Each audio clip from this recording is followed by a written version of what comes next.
All right, ladies and gentlemen, welcome to episode 3 of Wrestler Weekly Conversations with Mike Leotis, here with another legend in the business today.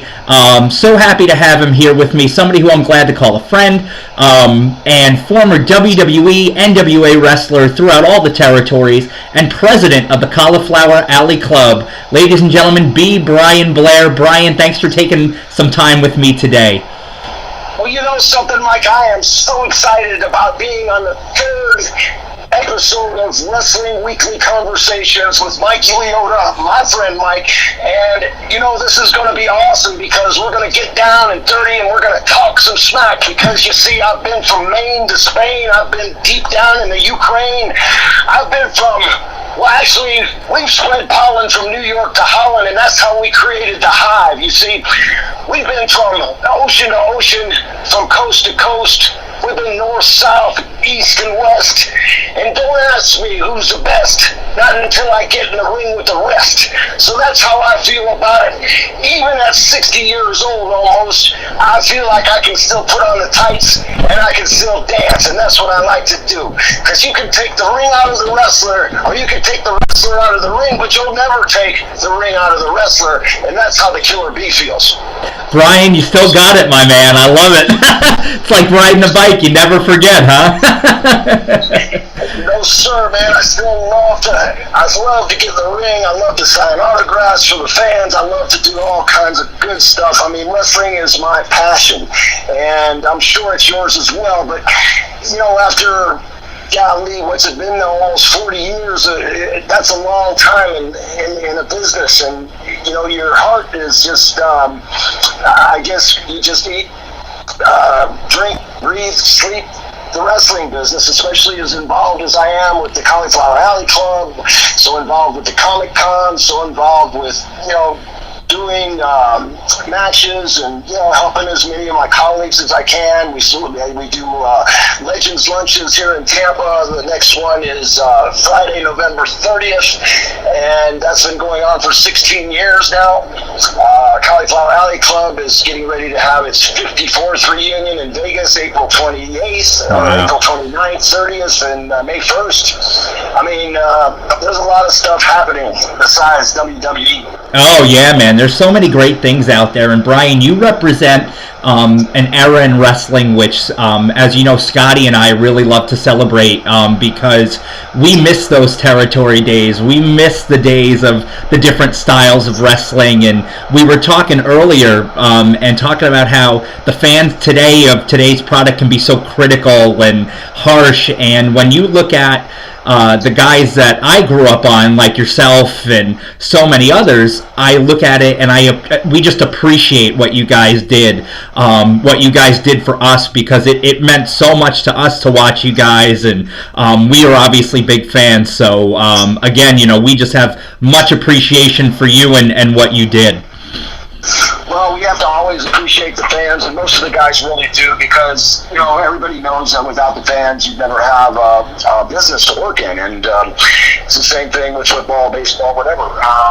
Whether you're a rock star, whatever you do, you got to have fans, and they either have to love you or, as long as you entertain them, that's what counts. And, whether it's been 100 people or 100,000 people, I wrestle all my career the same way, and that's 100%. And even though styles have changed a lot, the bar got raised when Mick Foley started doing the crazy stuff, and the ECW took off hardcore, and it really raised the bar for guys as far as risky moves, and business has changed, now with storylines and writers, and back in the territory days, all you knew was the finish, and maybe you might know a high spot that you're going to do in there, but it was all called in the ring, and you learned how to do it because every crowd was different.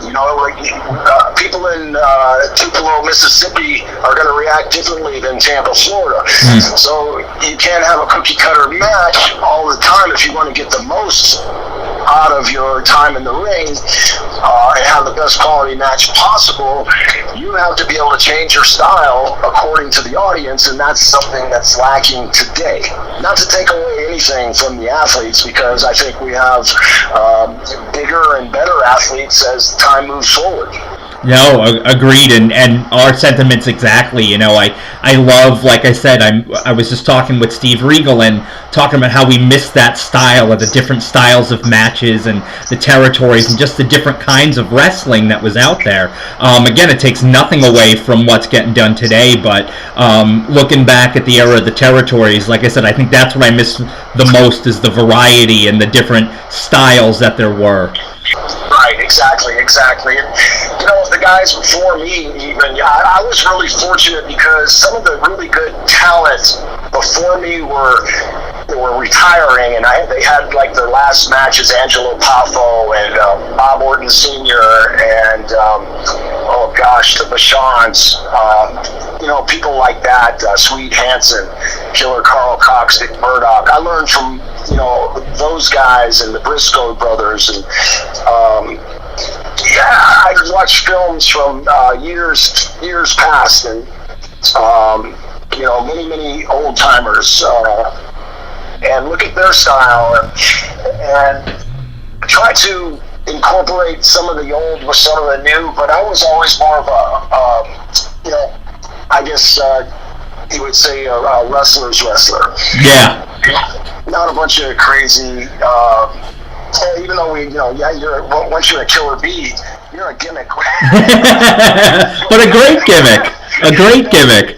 Yeah, you're a gimmick no matter what. But I'll never forget when Billy Red Lyons told Jimmy and I, we were doing interviews for Jack Tunney up in Ontario, and an old timer named Billy Red Lyons from Canada said, you know, you guys are about the same size, and the Bulldogs were close to us. The Heart Foundation and everybody was in the same room doing interviews, and Billy said, you know, just think what you guys could do together if these guys got heat on you and you guys wore masks, and you can turn that into an actual baby face situation. Go over on the heels, you know, can bitch and complain that, hey, you guys switched, and the fans will really get off on it. So he thought about it, and that's where mass confusion was born. So my hat's off to Billy Red Lyons and all of his help. Oh, that's awesome. And Billy Red Lyons, obviously a legend in professional wrestling, and I had always heard that story, but it's nice to hear it from the source. How did the team with you and Jim Brunzell get pitched to you? When you went into the WWF, were you going to be a single, or was the team part of that going in? Well, what happened was I worked for Vince Sr. 2 different times. And, you know, for a year one time and a year and a half another time. And I always was friends with Vince Jr. He always liked the way I worked. He would come up and compliment me all the time on my matches, which always felt good. It's nice to hear it from the boss or the boss's son. And, you know, it was great, you know, when Vince McMahon Jr. came up to Paul Orndorff and I after the match we had in St. Louis, and he said, you know, that was the greatest match I've ever seen in my life. Wow. We're going, really? Wow. Thank you very much. And, I mean, we knew it was good. I mean, the people were standing almost the whole match. You can watch it right now on YouTube. I believe, I know I had, one of us had red tights on. But anyway, you know, to hear things like that from, you know, guys that, you know, you admire and hope that you know, you're working hard to please, for them to acknowledge that it's a wonderful thing. Absolutely. And you know, just to have great teachers, you know, I always have respect. One thing, I just left Steve Kern's house, as a matter of fact, and one thing Steve Kern said at the Cauliflower Alley Club, when he accepted the Trainers Award, Steve's trained more people, Steve Kern has trained more people active in the industry now than any single person. And he said, you know, Vince isn't looking for the greatest talent in the world. He's not looking for, you know, who can cut the greatest interview in the world. He's looking for people with integrity, people that are good athletes, that will listen, and he can send on an airplane or to another town without having to worry about them embarrassing the federation or themselves. And that made a lot of sense. That's kind of like a businessman. There might be somebody better at a particular job, but if they're hard to deal with, you'd be better off, helping somebody that was almost as good, that was coachable, that had integrity. So. Well, and character goes a long way, and I think that's what's given you such longevity, Brian, is that integrity and that character, and what's led you to be doing the things that you guys are doing with Cauliflower Alley. I think that I know for me, obviously with the situation with Brickhouse Brown, and just unfortunately, Brickhouse passed, but what a beautiful moment that was last year when you guys gave him that award, and just to hear and see his reaction. Tell us a little bit about what you guys do for the wrestlers, about Brick as well, but what great things that Cauliflower's doing for the former wrestlers. Well, I'm glad you asked, Mike. It's truly an amazing thing, and it's a collaborative effort. We have a great board assembled, and everybody has a different function. I just kind of lead the charge and make sure everything's right. I ran a $5 billion budget, managed a $5 billion budget for Hillsborough County as a countywide commissioner, and I had 4 gold gems with 120 employees, so I learned a little bit about business. I still have my own business and meet payroll every Friday, sign checks, on the front, and you learn a lot by doing that. And I've taken all that business knowledge and the friendships from the colleagues that I have in the business, just try to wrap that into the CAC, and it's been successful in the fact that we've given out more money since I've taken over as a CEO, not just the president, but I'm the CEO as well. We have not only taken in more money, increased our membership base dramatically. We've given out far more money than we've ever given out. And you asked me about Brickhouse Brown. Brickhouse Brown, God rest his soul, what a great man. I got a call from Rocky Johnson, and Rocky said, Brian, Brickhouse Brown. And I said, well, I heard of him. I know he broke in Florida right after I left, not too long after I left. And he said, yeah, well, he's got cancer and he's really down on his luck. Can you give him a call? And I said, sure. So they gave me a summer. I called Brickhouse, and this is why it's so important for the awareness of the Cauliflower Alley Club, because Brickhouse Brown had no idea that he could get some assistance from the Cauliflower Alley Club. He had no money. His wife left him. He was living in a $100 a week hotel. He had stage 2 cancer. They were just treating him with pain pills and no treatment to the cancer whatsoever. By the time he calls me, he said, I've got no insurance. I have no insurance, no health care. I'm just getting treated with pain pills. I'm addicted to pain pills because of that. And I said, well, first thing we need to do, Brick, is get you to a doctor. And, I can't afford a doctor. Well, don't worry, we're going to pay for it. Really? He couldn't believe that. And so we sent him to a doctor. It was like $500 to send him to the specialist, cancer specialist. Well, he had picked the first one out.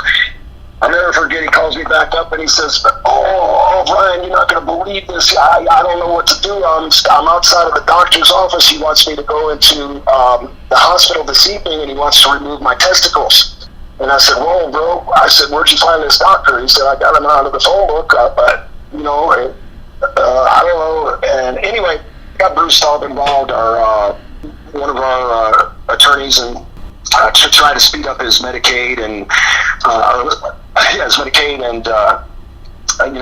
get him as much help as we possibly could. he wasn't even on Snap, no nothing, and he qualified from everything. So, with that said, we went to another doctor, scared to death, of course, and the doctor said, no, you don't have to get your testicles removed, but you need chemo ASAP. Your cancer is now stage 4. Wow. So, and Rick asked him, to be honest, how long he had to live, and the doctor said, well, nobody can say for sure, but 3 to 6 months maybe. And right away we paid for the radiation, the chemo, caught him all up on his room and board, and it was a very difficult thing to do, but we got it done, and doctors did everything that they could, and so our attorney actually then helped get him on the Medicare healthcare, and got him some money coming in every month, and we got him all caught up, and he was able to fulfill one of his most recent dreams, as he became so enamored about the Cauliflower Alley Club and the fact that they were there to just help a guy who, really didn't know that kind of help was even around. So Rick actually got to come to the Cauliflower Alley Club and receive the first ever Courage Award, and he lived. He had a great time. Lived 6 months longer than he was supposed to, and I miss him really bad. There's a lot of other cases that are very similar, and we help anybody with a need, a financial need, and we determine that. Carl Lauer, who handles that portion of our club, checks out the background, and oftentimes we make checks to hospitals or to landlords or whatever it might be. And the only requirement is you could be a ring announcer or a referee or a wrestler, just as long as you made a living in the business for at least 3 years, full time. That's awesome. So we help tons of people, and you'd be surprised how many people need help because they either met Bernie Madoff or made bad business deals, diseases, divorces, and so on. So it's great, our membership, guys like you and people that support the Cauliflower Alley Club and podcasts that get the word out. I mean, that's so important because the guys need to know that there is help out there for them. And again, we help a ton of people. Just since the last reunion, we've helped 15 of the wrestlers. Wow, that's awesome. And it's so with so many guys who have passed and faced hard times, it's so nice to hear that there are options for them now, because obviously, guys don't get health care. They don't get the coverage that they need. They're treated as independent contractors.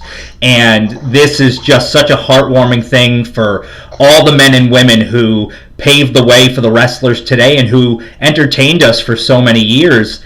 And to see them getting the help that they need to have a life after wrestling, to do something new with themselves, have new dreams and hopes, and it's just really, really wonderful. And we are an avid supporter of the Cauliflower Alley Club. If you don't know about them, go Google them, research them. You can get them on their website and get them on Twitter. You can follow Brian. It's a tremendous organization and one that you definitely want to follow. One of the things, Brian, that I want to talk to you about, because we were talking about losses and things, but I want to touch a little bit on your time in Texas with the Von Erichs. I understand that you had some time with David, and I know that you've been deemed, an honorary member of the family, and it's just, I think people know the tragedy part of the story, but seeing Kevin doing so well with his large family, that the Von Erich story has a happy one. Tell me a little bit about your experience with the Von Erichs.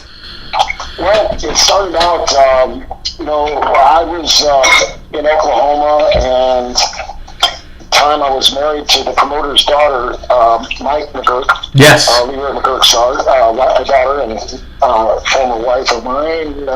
Nice girl, we get along great. But, we were married too young. She was like 21, or I was 22. I think she was 20, something like that. And a lot of jealousy, things that don't work well in a marriage. But we learned and we moved on, and bygones are bygones. But the Von Erichs used to come in for us there, and sometimes because we would run towns very close together and use swap talent along the Oklahoma Texas lines. And so finally, when I got a divorce, the Von Erichs wanted me to come to their territory, and it was great for me. So I went and lived with David for a year and a half, and the whole family became, just like my family. And golly, I can't say enough good things about him. I was just with Kevin and his wife Pam and family in Hawaii. Marshall, Ross, and their families, and what a beautiful place they have in Kauai, Hawaii. Yeah. I mean, it's absolutely gorgeous. 32 acres. Can you imagine 32 acres? 11 acres of wetland, but 32 acres of paradise. Oh, yeah. I mean, it's awesome. And so, I